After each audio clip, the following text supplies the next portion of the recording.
बिस्मिल्लाहिर्रहमानिर्रहीम। अस्सलाम वालेकुम। वीवर क्या हाल है? सब खैरियत से? उम्मीद है आप लोग खैरियत से होंगे। अल्हम्दुलिल्लाह मैं भी खैरियत से हूं। आप मेरा यूट्यूब चैनल देख रहे हैं शहजाद फूड। आज आपके लिए बहुत ही जबरदस्त रेसिपी लेके आऊं। आज हम बनाएंगे मटरों वाला पुलाव और बहुत ही टेस्टफुल बनता है और जल्दी से बन जाता है। जो मेरे चैनल पे नए हैं सबसे पहले सब्सक्राइब और बेल के बटन को दबा लें। तो शुरू करते हैं अल्लाह का नाम लेके। मटरों वाले पुलाव के लिए हमें चाहिए क्या क्या, सब लोगों ने लास्ट तक देखना है। तो कमेंट्स में बताना है कि आपको ये कैसी लगी रेसिपी।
माशाल्लाह जी, सुभान अल्लाह। लुक देखें, जबरदस्त मटर वाला पुलाव, और बीच में अचार भी डाला है, धनिया और पुदीना भी।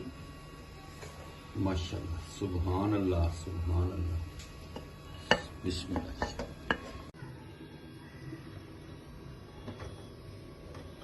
बिस्मिल्लाह जी, माशाल्लाह, मटर वाला पुलाव और बहुत ही टेस्टी, और साथ में पुदीने की चटनी। उम्मीद है आपको ये रेसिपी पसंद आएगी, तो आप जरूर ट्राई करें। मुझे कमेंट्स में बताएं कि आपको ये कैसी लगी। इंशाल्लाह बहुत जल्द नेक्स्ट वीडियो में आपसे मुलाकात होती है। तब तक के लिए अपनी फैमिली का ख्याल रखें, मुझे और मेरी टीम को दुआ में याद रखें। अल्लाह हाफिज।